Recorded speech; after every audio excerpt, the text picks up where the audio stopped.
Hi friends, ఎలా ఉన్నారండి అందరూ? మేము చాలా బాగున్నాం. మీరందరూ బాగున్నారు అని అనుకుంటున్నాను. మంచి కథల కోసం మా ఛానల్ని తప్పకుండా సబ్స్క్రైబ్ చేసుకోండి. మేలించిన వారికే కీడించితే కథ పేరు. అనగనగా ఒక జాలరి బాగా వృద్ధుడయ్యాడు. అందువల్ల సముద్రం మీదకి వెళ్ళి చేపలు పట్టే శక్తి లేక నదిలో పట్టసాగాడు. ప్రతిరోజు ప్రొద్దున్నే నదికి వెళ్ళి రోజంతా చేపలు పట్టుకుంటూ అక్కడే ఉండేవాడు. సాయంత్రం అయ్యాక ఆ రోజు తాను పట్టుకున్న చేపలు అమ్మి ఆహార పదార్థాలు కొనుక్కుని ఇంటికి వెళ్ళేవాడు. ఆ వృద్ధునికి నిజంగానే అది కష్టకాలం. ఒక ఒక వేసవికాలం మధ్యాహ్నం ఎండకు వగుర్చుతూ తన దురదృష్టానికి తానే నిందించుకుంటూ కూర్చుని ఉండగా ఒక వెండిలా తళతళ మెరుస్తున్న ఈకలు గల ఒక పెద్ద పక్షి వచ్చి అతనికి దగ్గరలోనున్న రాయి మీద వాలింది. అది కహ అనే దివ్య పక్షి. తాత, నిన్ను చూసుకోవటానికి ఎవరూ లేరా అని అడిగింది ఆ పక్షి. ఒక్కరు కూడా లేరు. ఈ వయసులో నువ్వెంత కష్టపడాల్సింది కాదు. ఈ రోజు నుంచి ప్రతిరోజు సాయంత్రం నీకు ఒక పెద్ద చేపను తెచ్చిస్తా. దాన్ని అమ్ముకుని వచ్చిన డబ్బుతో సుఖంగా జీవించు అంది పక్షి. అన్నట్టుగానే ఆ పక్షి ప్రతిరోజు సాయంత్రం ఆ వృద్ధుని ఇంటి ముంగిట ఒక పెద్ద చేపను జారవిడిచేది. ఆ వృద్ధుడు చేయాల్సిందల్లా దాన్ని సంతకు తీసుకువెళ్ళి అమ్ముకోవటం. పెద్ద చేపలకు బాగా గిరాకీ ఉండటంతో త్వరలోనే అతని దగ్గర బాగా డబ్బు పోగుపడింది.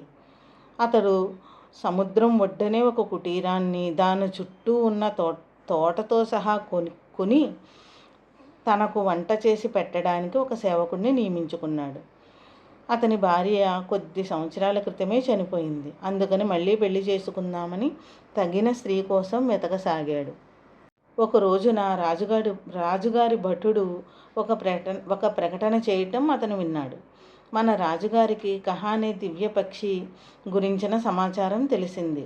ఎవరైతే ఆ పక్షి గురించిన సమాచారం చెప్పి దాన్ని పట్టుకోవటానికి సహాయం చేస్తారో అతనికి రాజుగారి ఖజానాలో ఉన్న సగం బంగారంతో పాటు సగం రాజ్యాన్ని కూడా ఇస్తారో అనేది ఆ ప్రకటన.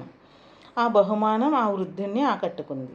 అర్ధరాజ్యం అంటే తాను రాజన్నమాట. రాజుగారికి ఆ పక్షి ఎందుకు అని ప్రశ్నించాడు వృద్ధుడు. రాజుగారు తన కంటి చూపు పోగొట్టుకున్నారు. ఒక విశ్వగుగ్వరుడు కహ అనే పక్షి నెత్తురుతో కడిగితే రాజుగారికి కంటి చూపు వస్తుందని చెప్పారు. ఏం, ఆ పక్షి ఎక్కడుంటుందో నీకు తెలుసా అన్నాడు రాజభటుడు.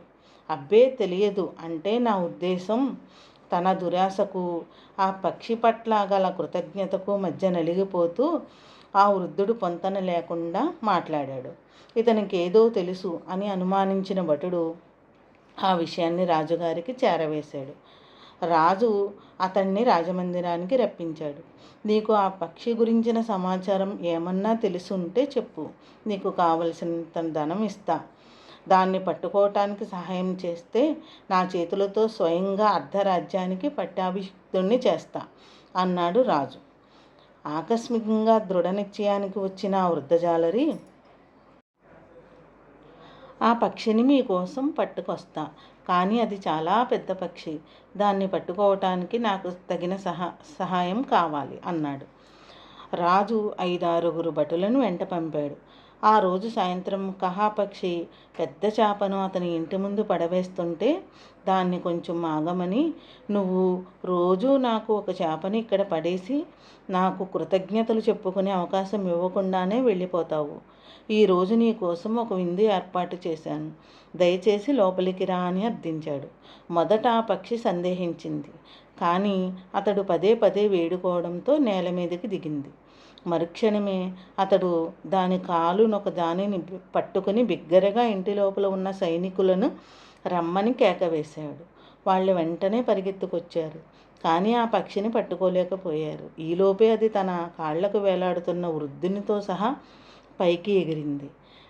తనను కూడా ఆ పక్షి గాలిలోకి ఎగరేసుకుని వెళుతోంది అని అర్థమయ్యేసరికి ఆ వృద్ధుడు దాన్ని తన మానాన తనను వదిలేయలేనంత ఎత్తులో ఉన్నాడు. ఆ తర్వాత ఆ కహా పక్షి కానీ ఆ వృద్ధుడు కానీ ఎన్నడూ ఎవరికీ కనిపించలేదు. మంచి మంచి కథల కోసం మా ఛానల్ని తప్పకుండా సబ్స్క్రైబ్ చేసుకోండి.